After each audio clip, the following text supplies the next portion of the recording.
ଯେଉଁ ନାରୀର ସ୍ତନ ବହୁତ ବଡ଼ ଓ ମୋଟା ସେହି ନାରୀମାନେ ବହୁତ ପୁରୁଷ ସହ ଆଗରୁ ଶାରୀରିକ ସମ୍ପର୍କ ରଖିଥାନ୍ତି।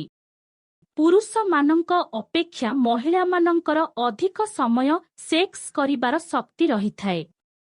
ଯେଉଁ ମହିଳାମାନଙ୍କ ମୁହଁ ଗୋଲାକାର ଓ ଲମ୍ବା ସେହି ମହିଳାମାନେ ବହୁତ ଧନଶାଳୀ ଓ ଭାଗ୍ୟଶାଳୀ ହୋଇଥାନ୍ତି। ଯେଉଁ ଝିଅମାନଙ୍କର ମୁହଁ ତାଙ୍କ ବାପାଙ୍କ ମୁହଁ ସହିତ ପାଖାପାଖି ମିଶୁଥିଲେ ସେ ବହୁତ ଭାଗ୍ୟଶାଳୀ ହୋଇଥାନ୍ତି। ଏମିତି କନ୍ୟା ଯେଉଁ ପୁରୁଷର ସ୍ତ୍ରୀ ହୁଅନ୍ତି ସେମାନଙ୍କ ଭାଗ୍ୟ ବଦଳିଯାଏ।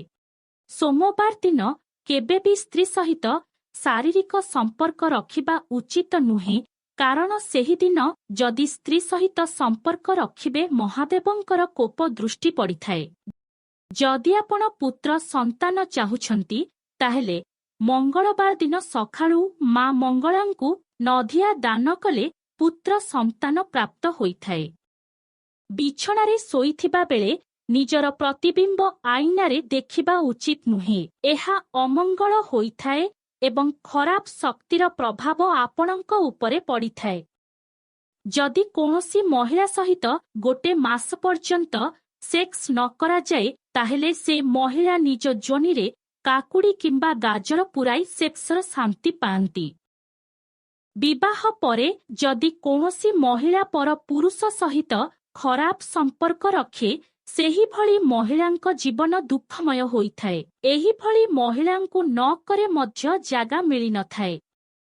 ଯେଉଁ ମହିଳାମାନଙ୍କ ନାକର ଅଗ୍ରଭାଗରେ କାଳିଜାଇ କିମ୍ବା ତୀର ଚିହ୍ନ ଦେଖାଯାଏ ସେହି ମହିଳାମାନେ ଭାଗ୍ୟବତୀ ହୋଇଥାନ୍ତି। ସେମାନଙ୍କ ସଂସାର ସବୁବେଳେ ହସ ଖୁସିରେ କଟିଯାଇଥାଏ। କାହାରି ଘର ବା ଚଉରା ପ୍ରତିଷ୍ଠାରେ ଯଦି କଉଡ଼ି କିମ୍ବା ପଇସା ପାଆନ୍ତି ତାକୁ ଆଣି ଆପଣଙ୍କ ପଇସା ରଖିବା ଜାଗାରେ ରଖନ୍ତୁ। ଏହାଦ୍ୱାରା ଆପଣର ମଙ୍ଗଳ ହୋଇଥାଏ ଏବଂ ଘରେ ଧନ ସମ୍ପତ୍ତି ହୋଇଥାଏ। ମହିଳାମାନେ ନିଜ ମନକୁ ସୀମା ଭିତରେ ରଖି କାର୍ଯ୍ୟ କଲେ କୌଣସି ବିପଦର ସମ୍ମୁଖୀନ ହେବାକୁ ପଡ଼ିନଥାଏ। ଦାୟିତ୍ୱ ଏବଂ କର୍ତ୍ତବ୍ୟର ଅବହେଳା କଲେ ମହିଳାମାନେ ବିପଦରେ ନିଶ୍ଚୟ ପଡ଼ିବେ। ଯେଉଁ ମହିଳାମାନଙ୍କ ସ୍ତନ ବହୁତ ଟାଣ ସେହି ମହିଳାମାନେ ସେକ୍ସ କରିବା ଲାଗି ପାଗଳ ହୋଇଥାନ୍ତି। ସେମାନଙ୍କ ସହିତ ସେକ୍ସ ନ କରାଗଲେ ସେମାନେ ପାଗଳ ପରି ହୋଇଥାନ୍ତି। ପ୍ରତିଦିନ ଅସନ୍ତୋଷ ଦେଖାଯାଉଥିବା ଘରେ ମା ଲକ୍ଷ୍ମୀ କେବେ ବି ବାସ କରନ୍ତି ନାହିଁ। ପ୍ରତିଦିନ କଳି ଝଗଡ଼ା ମାଡ଼ପିଟ ହେଉଥିବା ଘରକୁ ମା ଲକ୍ଷ୍ମୀ ଛାଡ଼ି ଚାଲିଯାଇଥାନ୍ତି। ସେଇ ଘରେ ଲୋକଙ୍କ ଆତ୍ମବିଶ୍ୱାସ ନଷ୍ଟ ହୋଇଯାଇଥାଏ। ପ୍ରତିଦିନ ନୂଆ ନୂଆ ସମସ୍ୟା ଦେଖାଦେଇଥାଏ। ସ୍ତ୍ରୀ ସହିତ ସେକ୍ସ କରିଲା ବେଳେ ନିଜ ଲିଙ୍ଗକୁ ସ୍ତ୍ରୀର ପାଟିରେ ପୂରନ୍ତୁ ନାହିଁ, କାରଣ ଏହାଦ୍ୱାରା ସ୍ତ୍ରୀକୁ ବହୁତ ପ୍ରକାର ରୋଗ ହେବାର ସମ୍ଭାବନା ହୋଇଥାଏ। ଯଦି ଆପଣ ସକାଳୁ ଉଠି ଗାଈର ମୁହଁ ଚାହାନ୍ତି ତାହେଲେ ସେଇଦିନ ଆପଣଙ୍କର ପ୍ରତ୍ୟେକ କାମ ଶୁଭ ହୋଇଥାଏ। ଅଧିକ ରାଗୁଥିବା ଏବଂ ଚିଡୁଥିବା ଲୋକଙ୍କ ଘରେ ଭୋଜନ କରିବା ଉଚିତ ନୁହେଁ ଏବଂ ସୁଧ କାରବାର ଓ ନିଶାଦ୍ରବ୍ୟ ବ୍ୟବହାର କରୁଥିବା ଲୋକଙ୍କ ଘରେ ଭୋଜନ କରିବା ଉଚିତ ନୁହେଁ। ଯେଉଁ ପୁରୁଷମାନେ ପ୍ରତିଦିନ ହସ୍ତମିଥୁନ କରିଥାନ୍ତି ସେହି ପୁରୁଷମାନେ କେବେ ଭବିଷ୍ୟତରେ ପିତା ହୋଇପାରନ୍ତିନି। ଯେଉଁ ମହିଳାଙ୍କର ପିଚା ବଡ଼ ଓ ସ୍ତନ ବଡ଼ ସେହି ମହିଳାମାନେ ସେକ୍ସ ସ୍ୱଭାବର ହୋଇଥାନ୍ତି।